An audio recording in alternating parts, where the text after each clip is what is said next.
4대 복음서 중에서 예수가 제자들에게 물로 세례 의식을 해야 된다고 가르쳤다고 특별히 주장한 것은 어디에도 없다는 거예요. 4대 복음서라 하면 누가, 마가, 마태, 요한복음. 여기 4대 복음이잖아요. 정경이잖아요. 캐논이잖아요. 그죠? 이 중에 물로서 세례를 의식을 해야 된다고 가르치고 있는 거는 복음서에 하나도 없다는 거야. 근데 이제 마태복음에 따르면은, 마태복음에는 예수가 추종자들에게 했다는 말이 인용되어 있는데, 예수의 부활 후에 기독교 신학자들이 그것을 위대한 사명이라고 불렀다. 이라면서, 그러므로 너희가 가서 모든 민족을 가르치고, 아버지와 아들과 성령의 이름으로 침례를 주며, 내가 너희에게 명령한 모든 것을 가르쳐 지키게 하라. 이렇게 마태복음에 되어 있다. 이 뜻이 뭐냐면은, 예수가 의도한 세례의 성질은 세례자 요한의 선포에서 명백히 나타나 있다. 그래서 세례자 요한은 예수님에게 물로서 세례를 준 분이잖아요. 그죠? 그래서 그때 이제 세례 요한이 물로서 세례를 준 거를 지금 이제 똑같이 이제 행하고 있죠. 그죠? 현재 교회들이. 근데 세례 요한이 예수님한테 그런 세례를 주면서 뭘 했냐면은, 비록 그 세례 요한은 물로 세례를 주지만은 예수는 앞으로 이 예수님은 성령으로 그리고 불로서 너희에게 세례를 주리라. 이렇게 되어 있다.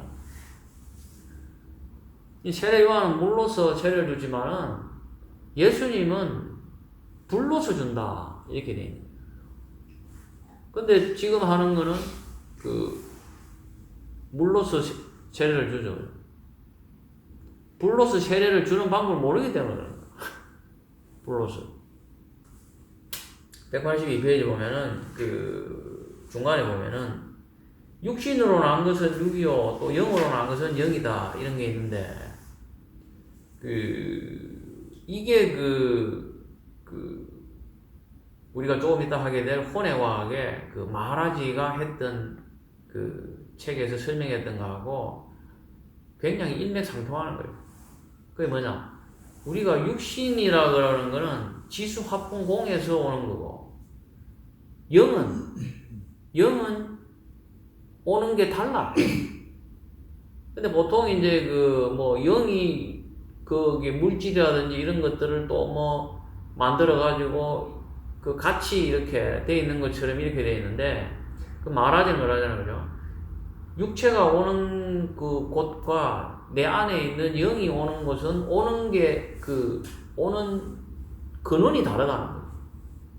그 이야기가 여기 보면은 예수님도 그래요. 육신으로 난 것은 육이요 또 영으로 난 것은 영이다. 육과 영은 다르다. 그 다음에 이제 이게 도마복음에도 비슷한 이야기들이 있는데,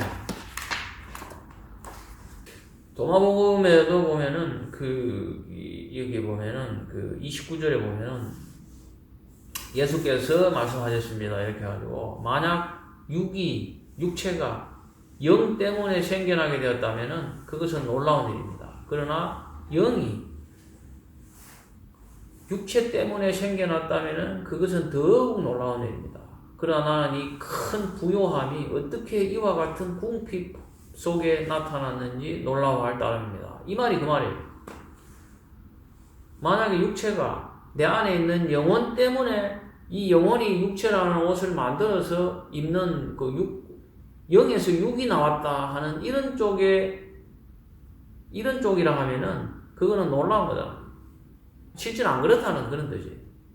근데 더 놀라운 거는 이 영이 이 몸에 육체가 생기고 그 육체가 생김으로 인해서 그 안에 영혼이 생기게 되었다고 하는 거는 더 놀라운 거다. 둘 다 아니라는 거예요. 영 때문에 육이 생긴 것도 아니고 육체 때문에 그 안에 영혼이 자리 잡게 된 것도 아니라는 거예요. 근데 일반적으로 우리는 이제 육체밖에 없다고 하든지 육체 때문에 그 안에 마음이라든지 영혼이 생겼다고 보통 이렇게 받아들이잖아요. 그죠? 근데 둘 다 아니라는 거예요. 왜 아니냐? 이 내 영혼의 큰 부요함, 이 어마어마한 어떤 힘과 지복과 전지전능한 게 이 어떻게 이 육체의 궁핍한 육체 안에 이게 들어갈 수 있겠느냐. 이게 예수님이 도마복음에서 한 이야기야. 요 이야기나 그래서 요한복음에 이게 3장 6절에 육신은 육신이고 영은 영이다. 그리고 우리가 혼에 와서 이야기했듯이 마라지가 분명히 밝혀져. 육체의 근원과 영혼이 온 근원은 다르다. 그게 이렇게 서로 연결이 되는 거예요.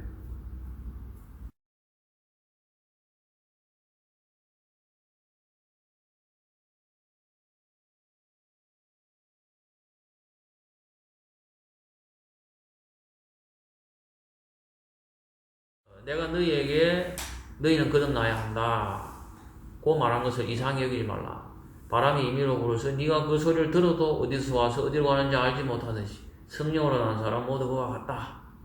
바람이라는 게 눈에 안 보이지만은 어떤 그 위력은 보인다는 거죠. 바람이 뭐 나무가 흔들린다든지 그것도 소리가 들린다든지 그렇지만은 그게 어디서 와가지고 어디로 가는지를 모르듯이 이 영이라고 하는 거는 보이지 않는 존재라는 거예요.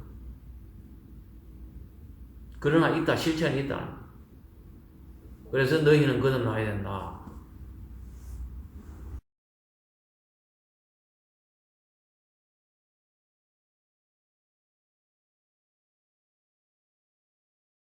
그러면 어떻게 거듭나느냐?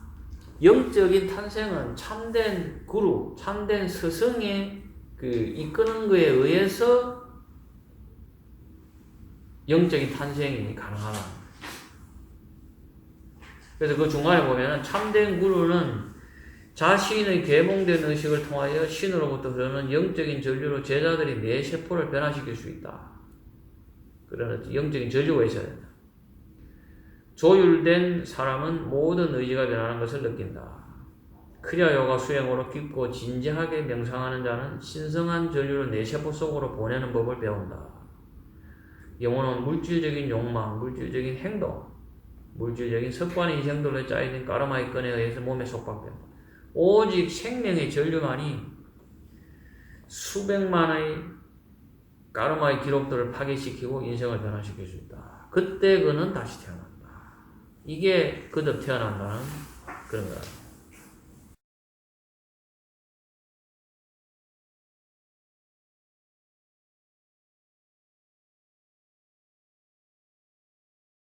그래서 거듭남이라는 용어가 단지 교회에 나가고 세례의식을 받는 것보다 훨씬 더 깊은 의미가 있다. 그리고 단지 믿기만 하는 것으로 영혼에게 죽음 후에 천국에서 영원 장소를 절대 주지 않는다.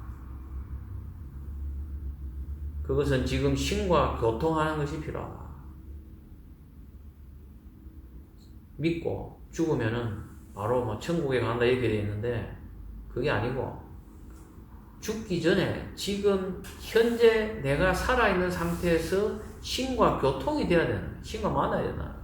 이 동화복음에도 그런 이야기 하잖아요.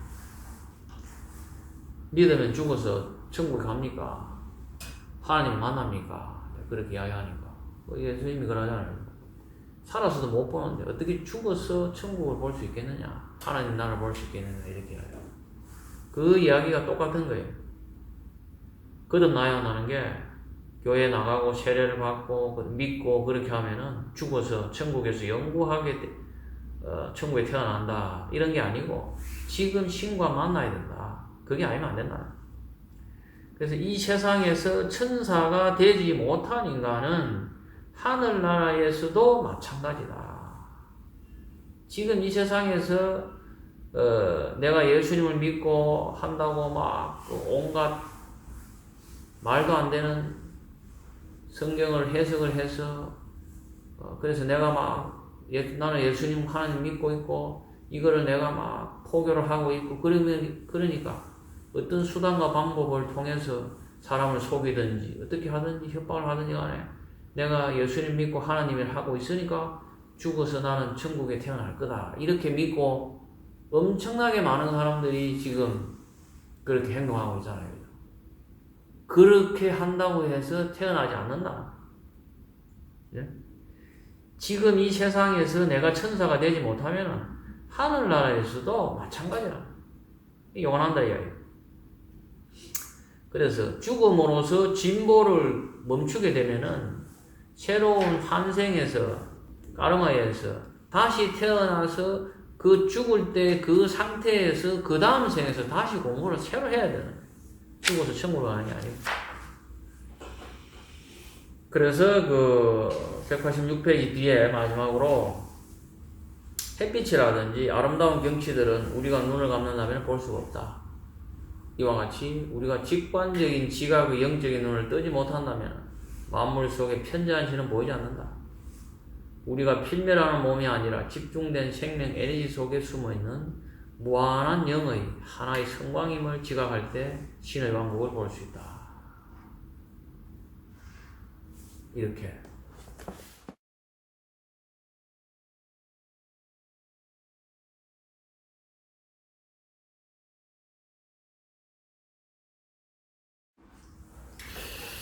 그리고 보면은 14장이 보면은 그 187페이지 보면은 황야에서 뱀을 들어올림. 지금 이제 이렇게 거듭나야 된다고 이야기를 13장에는 해요. 그리고 14장에는 그러면 어떻게 구체적으로 거듭나야 되느냐에 대한 설명이 되어 있어요. 그게 뭐냐? 황야에서 뱀을 들어올려야 된다. 그 니고데모가 이제 어떻게 이런 일이 있을 수 있느냐고 이렇게 물으니까 그 밑에 보면은 그 모세가 광야에서 뱀을 들어올린 것 같이 인간의 아들도 그렇게 들어올려져야만 한다고 요한복음에 여기 13장 14절에 되어 있어요. 그 다음에 15장에는 어떻게 되느냐?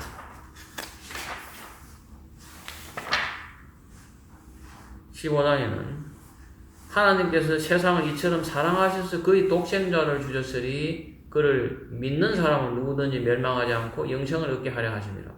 이제 이런 것들이 13장, 14장, 15장에 이렇게 요한복음이 이게 쭉 이어지는데 이 내용에 보면은 그를 믿는 사람은 누구든지 멸망하지 않고 영생을 얻게 하라. 요 한 3장 16절 요거 한 문장만 딱 떼와가지고 사람들한테 이야기하는 거예요. 믿으면 된다고처럼. 근데 이 흐름상에 보면은 그게 아니거든.